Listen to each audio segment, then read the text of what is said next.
Hello, નમસ્કાર વિદ્યાર્થીઓ.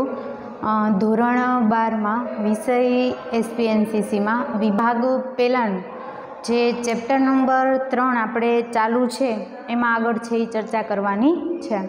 આંતરવિભાગીય પત્રવ્યવહાર અને કર્મચારી વિષયક પત્રવ્યવહારની ચર્ચા છે એ કરવાની છે. તો કે આંતરવિભાગીય પત્રવ્યવહાર છે એ આપણે જોયા કયા સ્વરૂપે હોય, 3 સ્વરૂપે આપેલા હતા: મેમો, પરિપત્ર અને નોટિસ. ત્યારબાદ આપણે કર્મચારી વિષયક પત્રવ્યવહાર છે એ જોયા. એટલે ચેપ્ટર 2 ભાગમાં હતું, એનો બીજો ભાગ કર્મચારી વિષયક પત્રવ્યવહાર. તો કે એમાં પણ આપણે છે પહેલાં કર્મચારીની શું કરવામાં આવે, ભરતી કરવામાં આવે. પછી એની શું કરવામાં આવે, નિમણૂક કરવામાં આવે, એટલે નિયુક્તિ થાય એની. પછી એને શું આપવામાં આવે, બઢતી આપવામાં આવે. પછી એની શું થાય, બદલી છે એ કરવામાં આવે. તો આ 4 બાબતો આપણે છે એ જોઈ. હવે પછી આજે છે એ આપણે અપકર્ષ જોવાનું છે. અપકર્ષ અને નોકરી અંગેની સમાપ્તિ. તો અપકર્ષ છે એ કોને કહેવામાં આવે તો જોઈએ. અપકર્ષ એટલે અપકર્ષ જ્યારે કોઈ કર્મચારીને તેના ઉપરના હોદ્દા પરથી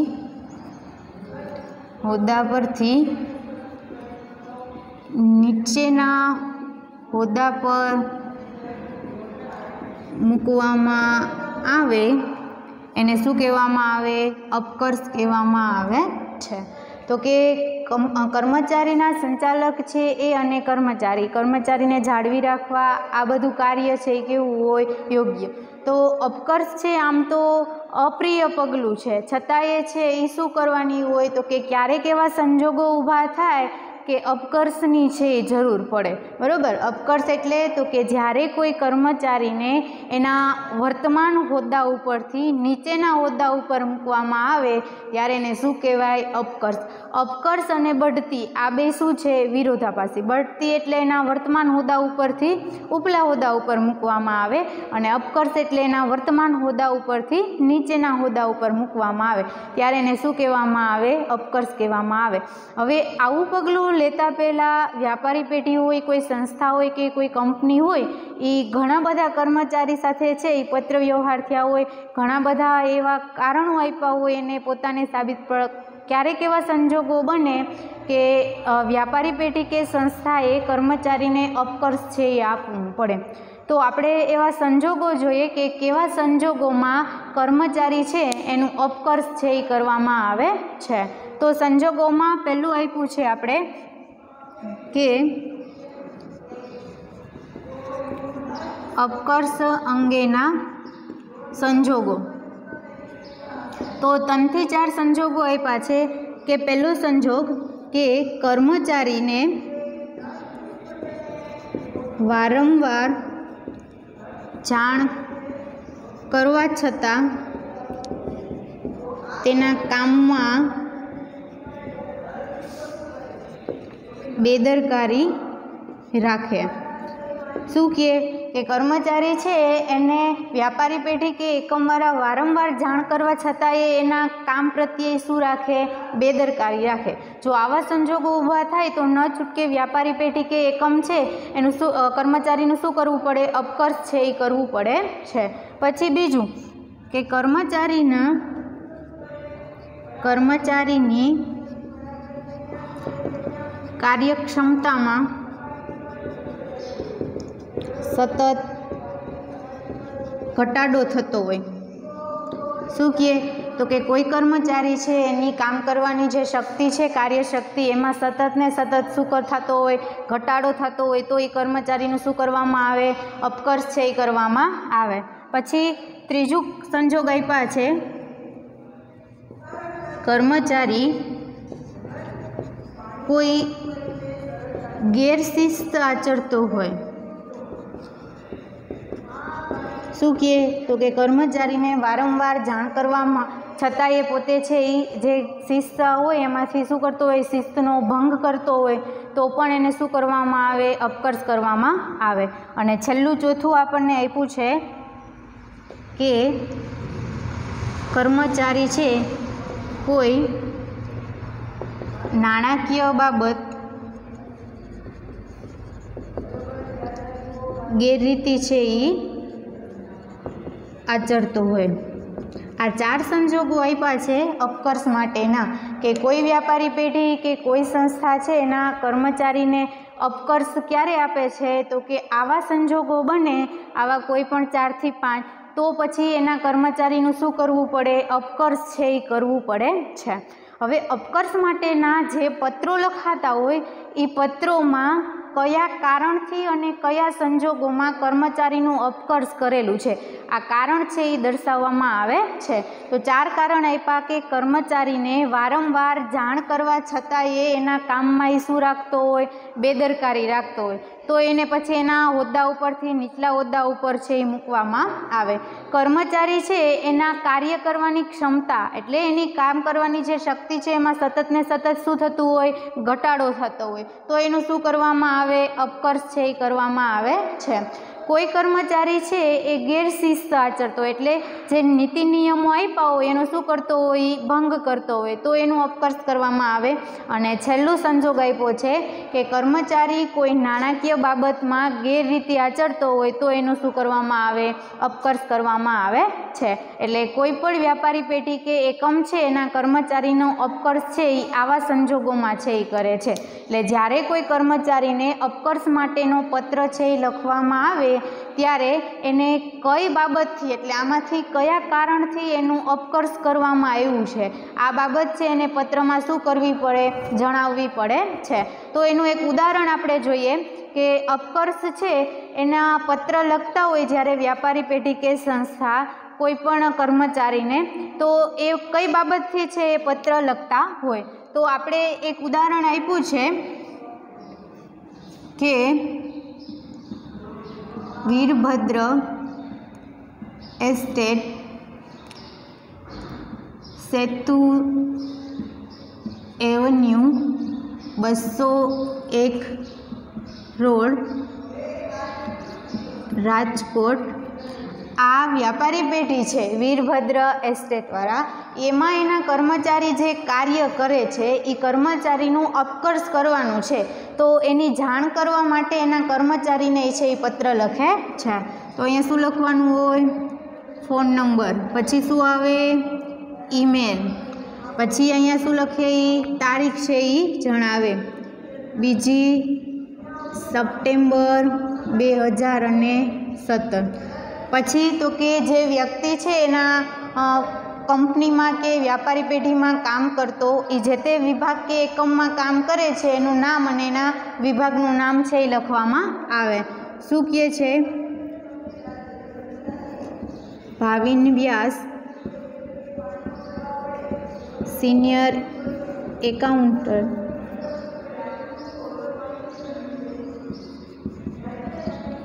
નાણાકીય વિભાગ, વીરભદ્ર એસ્ટેટ.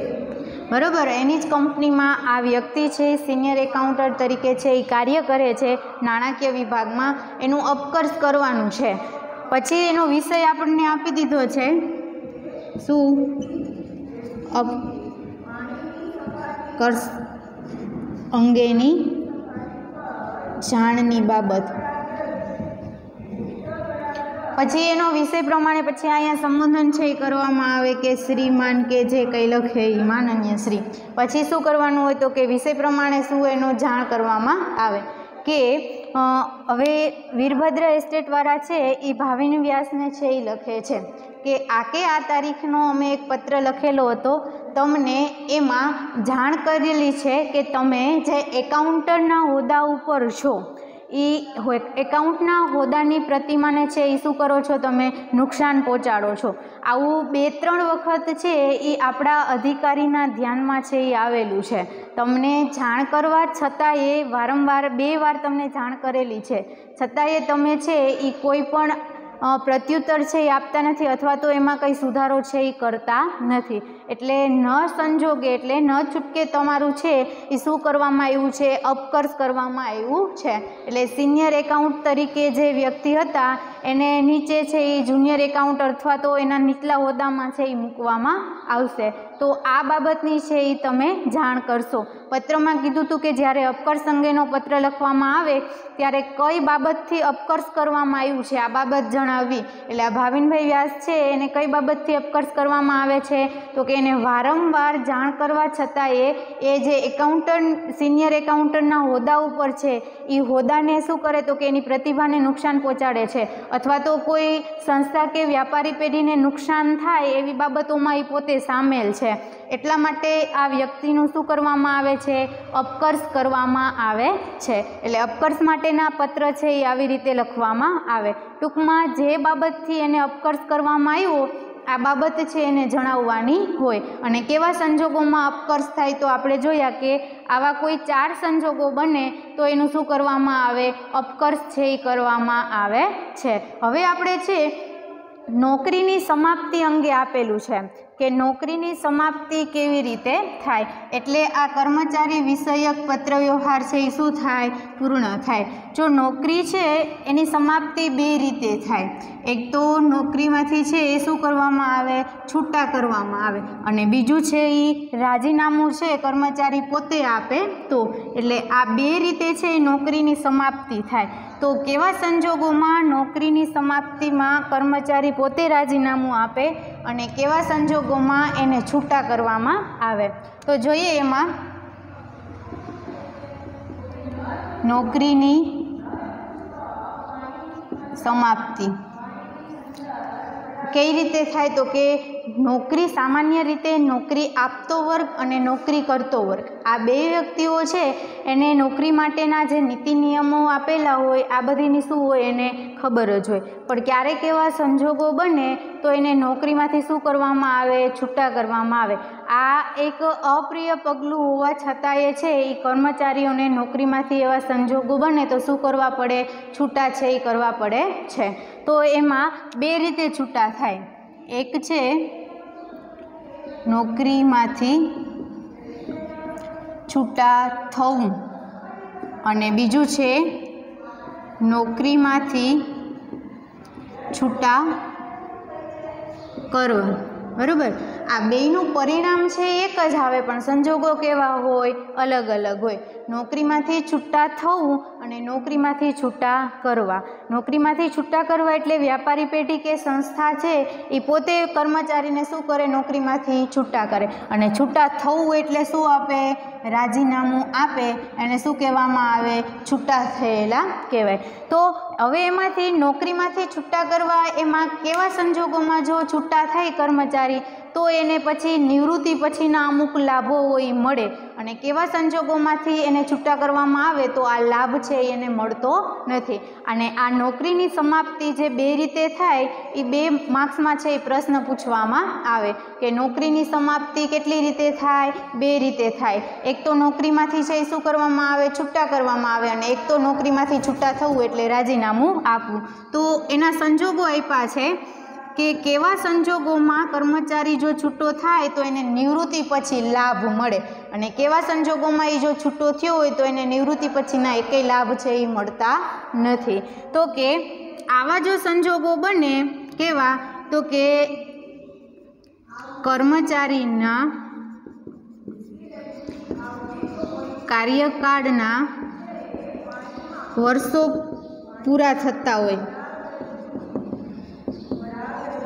પછી બીજું કોઈ એકમ કે વિભાગ છે બંધ થતો હોય. પછી ત્રીજું કોઈ યંત્રનું યાંત્રિકીકરણ થતું હોય. પછી ચોથું કરાર પૂર્ણ થતો હોય. આવા કોઈ સંજોગો બને તો કર્મચારીને નિવૃત્તિ પછીના અમુક લાભો છે એ આપતા હોય, એટલે વર્ષોથી કાર્ય કરતા કર્મચારીઓ હોય એ નિવૃત્તિ આપે તો નિવૃત્તિ પછી અમુક વ્યાપારી પેઢી કે સંસ્થા એને શું આપે? લાભ આપે છે, જેથી કરી કર્મચારી અને વ્યાપારી પેઢી કે સંસ્થા વચ્ચેનો સંબંધ છે એ સારો રહે. તો નિવૃત્તિ પછી લાભ છે એ કેવા સંજોગોમાં કર્મચારીને મળે? તો કે કોઈ કર્મચારી છે એ કાર્યકાળના વર્ષો છે એને પૂર્ણ કર્યા હોય, નક્કી કરેલા વર્ષ કે જે કરાર કર્યો હોય 4 વર્ષ માટે, 3 વર્ષ માટે, 1 વર્ષ માટે, આ કરાર પૂર્ણ થતાં જો એ નોકરી છે એ મૂકે, છૂટો કરે એને, તો એને નિવૃત્તિ પછી લાભ મળે. પછી કોઈ એકમ હોય વ્યાપારી પેઢી કે સંસ્થાનો એનો વિભાગ આ શું થતું હોય? બંધ થતો હોય, તો ત્યાંના કર્મચારી જો છૂટા કરવામાં આવે તો એને નિવૃત્તિ પછી લાભ મળે. અને કોઈ યંત્રનું યાંત્રિકીકરણ કરવામાં આવતું હોય તો એને શું કરવામાં આવે? નિવૃત્તિ પછી લાભ આપવામાં આવે. એટલે આ 3 થી 4 એવા સંજોગો છે કે જેમાં કર્મચારીને નિવૃત્તિ પછી શું મળે? નિવૃત્તિ પછી લાભ મળે. એટલે તમને પૂછાય કે કેવા સંજોગોમાં છૂટા કરવામાં આવેલા કર્મચારીને નિવૃત્તિ પછી લાભ મળે? તો આ 4 સંજોગોમાં છૂટા કરેલા કર્મચારીને નિવૃત્તિ પછી લાભ મળે. હવે કેવા સંજોગોમાં છૂટા કર્યા હોય કર્મચારીને તો એને નિવૃત્તિ પછી લાભ છે એ મળતો નથી? તો એના સંજોગો આપ્યા છે લાભ ન મળે. એમાં પહેલું, કોઈ કર્મચારી ગેરરીતિ આચરતો હોય તો એને છૂટો કરવામાં આવ્યો હોય, શિસ્તનું શું કર્યું હોય? ભંગ કરેલું હોય તો એને શું કરવામાં આવ્યું હોય? છૂટો કરવામાં આવ્યો હોય. અને આવા સંજોગો બને તો એને નિવૃત્તિ પછી છે એ લાભ મળતો નથી. એટલે આમાંથી બેમાંથી છે એ પ્રશ્ન પૂછાય કે કેવા સંજોગોમાં છૂટા થયેલા કર્મચારીને નિવૃત્તિ પછી લાભ મળે અને કેવા સંજોગોમાં છૂટા થયેલા કર્મચારીને નિવૃત્તિ પછી લાભ છે એ મળતો નથી. કોઈ કર્મચારી છે એણે ગેરશિસ્ત કરી હોય નાણાકીય બાબતમાં કે પછી કંઈ ગેરરીતિ આચરી હોય, એના નિયમોનો ભંગ કર્યો હોય, તો આવા સંજોગોમાં એને કંપનીએ કે વ્યાપારી પેઢીએ કે એકમે છૂટો કર્યો હોય તો એને નિવૃત્તિ પછી લાભ છે એ આપવામાં આવતો નથી. અને જો આવા સંજોગોમાં એને છૂટો કરેલો હોય તો એને નિવૃત્તિ પછી લાભ છે એ આપવામાં આવે છે. એટલે આ પહેલું હતું કે નોકરીમાંથી વ્યાપારી પેઢી કેવી રીતે છે એ છૂટા કરે. હવે એવું કહે છે નોકરીમાંથી છૂટા થવું એટલે કર્મચારી છે એ પોતે રાજીનામું આપે. શું કહે છે? નોકરીમાંથી છૂટા થવું જેને શું કહેવાય? રાજીનામું. રાજીનામું એટલે શું? તો એક વાક્યમાં પ્રશ્ન પૂછાય કે રાજીનામું તો કે કોઈ કર્મચારી છે રાજી ખુશીથી જે નોકરીમાંથી સમાપ્તિ માટેની લેખિત પત્ર આપી દે એને શું કહેવાય? રાજીનામું કહેવામાં આવે છે. તો આવું રાજીનામું કંપનીના કર્મચારી છે એ કેવા સંજોગોમાં આપે? તો એના સંજોગો આપણને આપેલા છે કે આવા કોઈ સંજોગો બને તો કર્મચારી છે એ શું આપે? રાજીનામું આપે છે. એટલે પહેલો સંજોગ કે કર્મચારીને કુટુંબ સાથે ક્યાંય સ્થળાંતર થવું હોય. પછી બીજો સંજોગ, કર્મચારી માંદગી હોય. ત્રીજો સંજોગ, કોઈ કર્મચારી સાથે મતભેદ થયો હોય. પછી ચોથો સંજોગ, બીજી કોઈ વ્યાપારી પેઢીમાં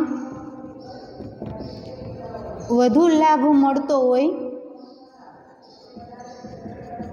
તો આવા સંજોગોમાં જ્યારે બને ત્યારે કર્મચારી શું આપે છે? રાજીનામું. એટલે પોતે છૂટો છે એ વ્યાપારી પેઢી કે સંસ્થામાંથી થતો હોય છે. એટલે આ સંજોગો આપેલા છે કે કર્મચારી છે એ પોતે છે એ શું કરે છે? રાજીનામું આપે છે. કેવા સંજોગોમાં? તો કે ક્યારેક એને કુટુંબ સાથે ક્યાંય વિદેશમાં કે કોઈ બીજી જગ્યાએ સ્થળાંતર થવું હોય તો એ ત્યાં જ્યાં જોબ કરતું હોય ત્યાંથી શું કરે? એ રાજીનામું આપે. પછી કર્મચારી સતત ને સતત શું રહેતો હોય? માંદો. એટલે એની શારીરિક ક્ષમતામાં છે એ ઘટાડો થતો હોય તો પછી પોતે શું કરે, ત્યાંથી રાજીનામું આપે. કોઈ કર્મચારી એને સાથી કર્મચારી સાથે છે એ મતભેદ થયો હોય તો પછી એ શું કરે છે, પોતે રાજીનામું આપે છે. અને બીજી કોઈ વ્યાપારી પેઢીમાં એ જ્યાં નોકરી કરે છે એના કરતાં વધારે લાભ એને મળતો હોય તો એ લાભ માટે એ શું કરે, ત્યાંથી રાજીનામું આપે છે. એટલે આ નોકરીની સમાપ્તિ છે એના આ બે સંજોગો આપેલા હતા કે નોકરીમાંથી છૂટા કરવા અને નોકરીમાંથી છૂટા થવું. નોકરીમાંથી છૂટા કરવા એમાં લાભ મળે અને ન મળે એ બે સંજોગો જોયા કે કેવા સંજોગોમાં કર્મચારી છૂટો થાય તો એને લાભ ન મળે અને કેવા સંજોગોમાં છૂટો થાય તો એને લાભ મળે. પછી લાભ ન મળે એમાં ત્રીજું પદ આપ્યું છે કે કર્મચારી છે એ શું કરે, એની વ્યાપારી પેઢીને બધી બાબતો જાણ કરી આપે. એની પ્રતિસ્પર્ધા જે કંપની કે વ્યાપારી પેઢી હોય અને જે કંપનીમાં કે વ્યાપારી પેઢીમાં કાર્ય કરતો હોય એની ગુપ્ત બાબતો કે નિયમો કે જે પણ બાબતો હોય સામેવાળી પ્રતિસ્પર્ધક જે વ્યાપારી પેઢી હોય એને એ બધી બાબતો જાણ કરી દેતો હોય તો આ પણ એને કંપનીવાળા એને એમાંથી શું કરે છે, છૂટો કરે છે. તો આવા સંજોગોમાં એને લાભ છે એ અપાતા નથી. એટલે આ નોકરીની સમાપ્તિના બે પ્રકારો આપણને આપેલા હતા. તો આ 3 થી 2 માર્ક્સમાં છે એ પ્રશ્ન પૂછવામાં આવે કે નોકરીમાંથી છૂટા છે એ કેટલા રીતે છે એ કરવામાં આવે. તો આ 2 રીતે છે એ કરવામાં આવે. હવે પછી આપણે છે એનું એક ઉદાહરણ જોઈએ કે કોઈ પણ વ્યાપારી પેઢી એના કર્મચારીને નોકરીમાંથી છૂટો છે એ કેવી રીતે કરે.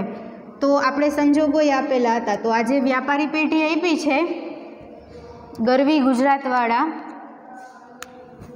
શું આપ્યું છે, ગરવી ગુજરાત પ્રાઇવેટ લિમિટેડ.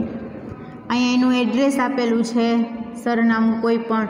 અહીંયા શું આપેલા છે, ફોન નંબર, ઈમેલ, અહીંયા તારીખ લખી છે કોઈ પણ. હવે જે વ્યક્તિ છે કોણ છે તો કે પારસભાઈ અદાણી, સેલ્સ એક્સક્લુઝિવ.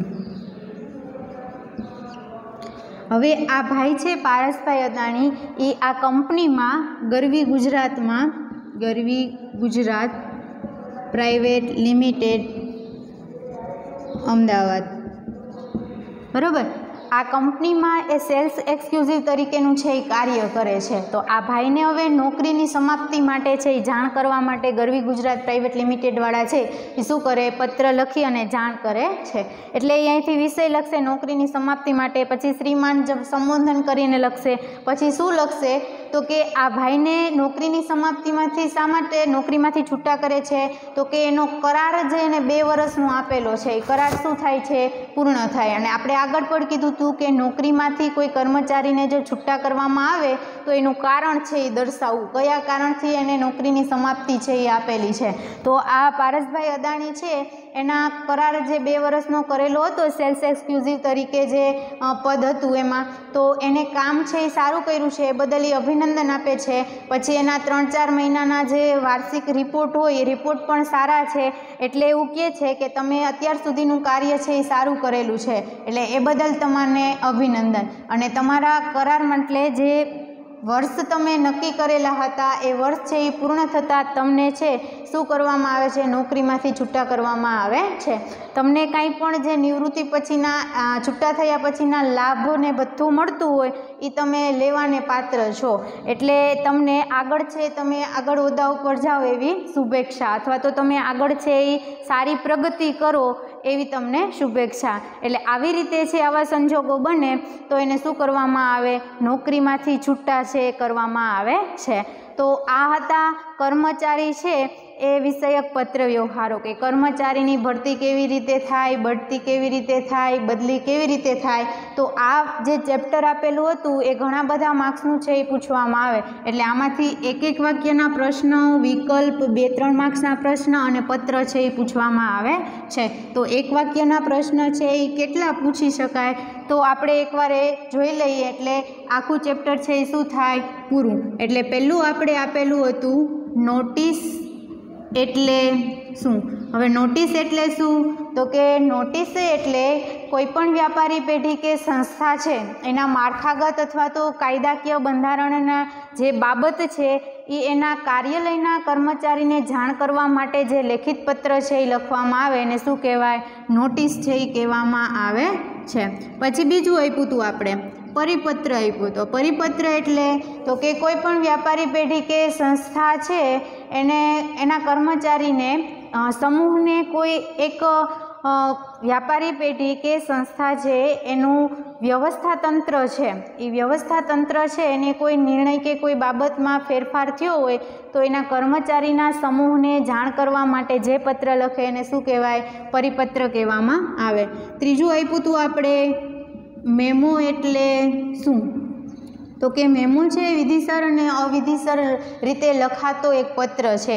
એનો હેતુ શું છે? તો કે કોઈ એક ચોક્કસ બાબતને યાદ કરાવવા માટે એના કર્મચારીને લખવામાં આવે. એટલે ઉપલા અધિકારી નીચેના વ્યક્તિને એટલે નીચલા કર્મચારીઓને પણ છે એ મેમો આપી શકે છે. એટલે મેમો જોયો. હવે કર્મચારી વિષયક પત્ર વ્યવહારમાં પહેલું કહે છે ભરતી એટલે શું? તો કે ભરતી એટલે કે કોઈ પણ કંપની કે વ્યાપારી પેઢી છે એમાં યોગ્ય લાયકાતવાળા યોગ્ય સંખ્યામાં અને યોગ્ય કર્મચારીની જે જગ્યા ઉપર પસંદગી કરવામાં આવે એને શું કહેવામાં આવે? ભરતી કહેવામાં આવે. ભરતીની બે પદ્ધતિઓ આપેલી હતી. કઈ? પ્રત્યક્ષ અને બીજી કઈ આપેલી છે? પરોક્ષ. એટલે આ પણ એક એક વાક્યમાં પ્રશ્ન છે એ પૂછાય. ભરતી પછી પાંચમો પ્રશ્ન શું આપ્યો છે? નિયુક્તિ એટલે નિમણૂક કરવામાં આવે. હવે ભરતી થઈ ગઈ કોઈ કર્મચારીની તો એની શું કરવામાં આવે? નિયુક્તિ. નિયુક્તિ એટલે તો કે ભરતીની પ્રક્રિયામાંથી પસંદ થયેલા કર્મચારીને એના હોદ્દા ઉપર કાર્ય જે સોંપવામાં આવે એને શું કહેવામાં આવે? નિયુક્તિ છે એ કહેવામાં આવે છે. પછી છઠ્ઠો પ્રશ્ન આપ્યો છે બઢતી એટલે શું? તો કે બઢતી એટલે કોઈ પણ કર્મચારીના વર્તમાન હોદ્દા ઉપરથી એના ઉપરના હોદ્દા ઉપર ફરજમાં મૂકવામાં આવે એને શું કહેવામાં આવે? બઢતી કહેવામાં આવે છે. તો એ સંજોગો પણ આપણે જોયા હતા કે કેવા સંજોગો બને તો કર્મચારીની બઢતી છે એ કરવામાં આવે. પછી સાતમો પ્રશ્ન છે બદલી એટલે શું? તો કે બદલી એટલે કોઈ પણ કર્મચારીના વર્તમાન હોદ્દામાં જે રહેલો છે એમાં કોઈ પણ મહત્ત્વના ફેરફાર વગર એટલે એની ફરજ એની જવાબદારી એનો હોદ્દો આમાં ફેરફાર કર્યા વગર એક જગ્યાએથી બીજી જગ્યાએ જ્યારે એને મૂકવામાં આવે ત્યારે એને શું કહેવામાં આવે? બદલી કહેવામાં આવે છે. પછી બદલી પછી આઠમું આપ્યું છે અપકર્ષ છે એ કોને કહેવાય? જે હમણાં આપણે જોયું. અપકર્ષ એટલે કોઈ કર્મચારીના વર્તમાન હોદ્દા ઉપરથી નીચેના હોદ્દામાં જ્યારે મૂકવામાં આવે ત્યારે એને શું કહેવાય? અપકર્ષ કહેવામાં આવે છે. અને નવમું આપેલું છે કે નોકરીની સમાપ્તિ છે સમાપ્તિના કારણો. તો કે બે રીતે છે એ નોકરીની સમાપ્તિ આપવામાં આવે. એક છે એ કર્મચારીને શું કરવામાં આવે? છૂટા કરવામાં આવે. અને બીજું છે એ છૂટા થાય એટલે શું છે? રાજીનામું આપે. આ બધા જ પ્રશ્ન છે એ બે વાક્યમાં છે એ બધા પૂછવામાં આવે. પત્ર છે એ પણ પૂછવામાં આવે અને નાના સિવાયના આ બધા પ્રશ્ન છે એ એક બે વાક્ય કે વિકલ્પમાં છે એ પૂછવામાં આવે. તો ચેપ્ટર નંબર 3 છે એ શું કરવાનું છે? આજે પૂરું છે એ કરવાનું છે. આંતરવિભાગીય પત્રવ્યવહાર અને કર્મચારી વિષયક પત્રવ્યવહાર. આંતરવિભાગીય પત્રવ્યવહારમાં 3નો સમાવેશ થાય: નોટિસ, પરિપત્ર અને મેમો. પછી ભરતીથી લઈ અને નોકરીની સમાપ્તિ સુધી બધા કેમાં છે? કર્મચારી વિષયક પત્રવ્યવહારમાં આપેલું છે. એટલે આ ચેપ્ટર છે એ પૂર્ણ કરવામાં આવે છે. ઓકે.